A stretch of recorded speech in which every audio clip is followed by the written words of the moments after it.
ಇನ್ನು ಯಾಕೆ ಕೊಡ್ತಾ ಇಲ್ಲ ಮೇಡಮ್ ಅಂತ ಇವತ್ತು ನಾನೆಲ್ಲ ರಾಜ್ಯದಿಂದ ಆ ಕಡೆ ಮೂಲೆಯಿಂದ ಈ ಕಡೆ ಮೂಲೆಯಿಂದ ಬಂದಂತ ಎಲ್ಲ ನನ್ನ ಅಕ್ಕ ತಂಗಿಯರಿಗೆ ಮತ್ತು ಸಂಯುಕ್ತ ಸಂಘರ್ಷ ಒಕ್ಕೂಟ ಸಮಿತಿ ಇವರ ಆಶ್ರಯದಲ್ಲಿ ನಮ್ಮ ಶಿವಶಂಕರ್ ಅಣ್ಣನವರು ಇರ್ಬೋದು, ಜಯಮ್ಮನವ್ರು ಇರಬಹುದು, ಮತ್ತು ನಮ್ಮ ನಾಗರತ್ನ ಅಕ್ಕನವ್ರು ಇರ್ಬೋದು, ಮತ್ತು ಬಹಳಷ್ಟು ಜನ ಉಮಾ ಅವರು ಇರ್ಬೋದು, ಬಹಳಷ್ಟು ಜನ ತಮ್ಮ ಧ್ವನಿಯನ್ನ ನನ್ನ ಮಟ್ಟಕ್ಕೆ, ಸರ್ಕಾರ ಮಟ್ಟಕ್ಕೆ ತಲುಪಿಸ್ಲಿಕ್ಕೆ ನಿರಂತರವಾಗಿ ಎಲ್ಲರೂ ಪ್ರಯತ್ನವನ್ನ ಮಾಡ್ತಾ ಇದ್ದಾರೆ.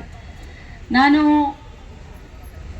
ಇವತ್ತಿಗೆ ಈ ವರ್ಷಕ್ಕೆ ಅಂಗನವಾಡಿಗಳು ಪ್ರಾರಂಭವಾಗಿ 50 ವರ್ಷ ಆಯಿತು. ಸುವರ್ಣ ಮಹೋತ್ಸವವನ್ನು ನಾವು ಆಚರಣೆ ನವೆಂಬರ್ 19ರಂದು ದಿವಂಗತ ಶ್ರೀಮತಿ ಇಂದಿರಾ ಗಾಂಧೀಜಿಯವರು ಅಂಗನವಾಡಿಯವ್ರನ್ನ ಮಾಡಿದ್ರು. ಸೊ ಅವರ ಜನ್ಮದಿನದಂತೆ ಸುವರ್ಣ ಮಹೋತ್ಸವವನ್ನು ಆಚರಣೆ ಮಾಡಬೇಕು ಮತ್ತು ತಮ್ಮನ್ನೆಲ್ಲರನ್ನೂ ಕರೆದು ಆಚರಣೆ ಮಾಡಬೇಕಂತ ನಾವು ಇವತ್ತು ಸಂಕಲ್ಪವನ್ನು ಮಾಡಿಕೊಂಡಿದ್ದೇವೆ. ಕೆಲವು ಅಧಿಕಾರಿಗಳ ಅಚಾತುರ್ಯದಿಂದ ನಿನ್ನೆ ಸುಮಾರು ಹೊತ್ತು ನಾನು ಶಿವಶಂಕರನ್ ಅಣ್ಣನವರ ಜೊತೆ ನಾನು ಕೂತ್ಕೊಂಡು ಮಾತನಾಡಿದೆ. ಸುಮಾರು ಬಾರಿ ಜಯಮ್ಮನವರು ತಮ್ಮ ಕಷ್ಟಗಳನ್ನು ನನಗೆ ಹಂಚಿಕೊಂಡಿದ್ದಾರೆ. ಕೆಲವೊಂದು ಅಧಿಕಾರಿಗಳ ಅಚಾತುರ್ಯದಿಂದ ತಮ್ಮ ಗ್ರಾಜ್ಯುಯೇಟಿ 2011ರಿಂದ ನಿವೃತ್ತ ಆದರೂ ಎಲ್ಲರಿಗೂ ಅದು ಸೌಲಭ್ಯ ಜಾರಿ ಆಗಬೇಕಾಗಿತ್ತು.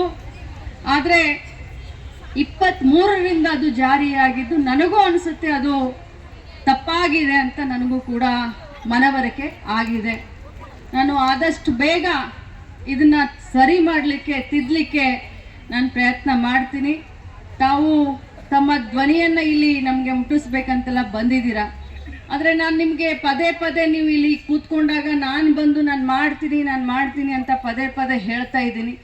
ಏನು ಸರ್ಕಾರಕ್ಕೆ ಕೂಡ ಏನು ದೊಡ್ಡ ಹೊರೆ ಏನು ಆಗೋದಿಲ್ಲ, ನನಗೂ ಗೊತ್ತಿದೆ, ಲೆಕ್ಕಾಚಾರ ಎಲ್ಲ ನನ್ನ ಎದುರುಗಡೆ ಇಟ್ಟಿದ್ದಾರೆ. ಆದರೆ ತಾವು ಸ್ವಲ್ಪ ತಾಳ್ಮೆಯಿಂದ ಇರಿ. ಇಷ್ಟು ದಿನ ತಾಳ್ಮೆಯಿಂದ ಇದ್ದೀರಾ.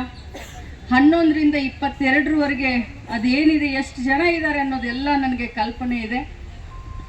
ನಾವು ಒಮ್ಮೆ ಅಲ್ಲ 3-4 ಬಾರಿ ಫೈನಾನ್ಸ್ ಡಿಪಾರ್ಟ್ಮೆಂಟ್ ಅವರನ್ನು ಕರೆದು ಇದ್ರ ಬಗ್ಗೆ ನಾವು ಮಾತನಾಡಿದ್ದೀವಿ. ಆದರೆ ಸ್ವಲ್ಪ ನಮಗೆ ಹಿನ್ನಡೆ ಆಗಿದೆ, ಫೈಲು ಅಷ್ಟೊಂದು ನಮಗೆ ಕ್ಲಿಯರ್ ಆಗಲಿಲ್ಲ.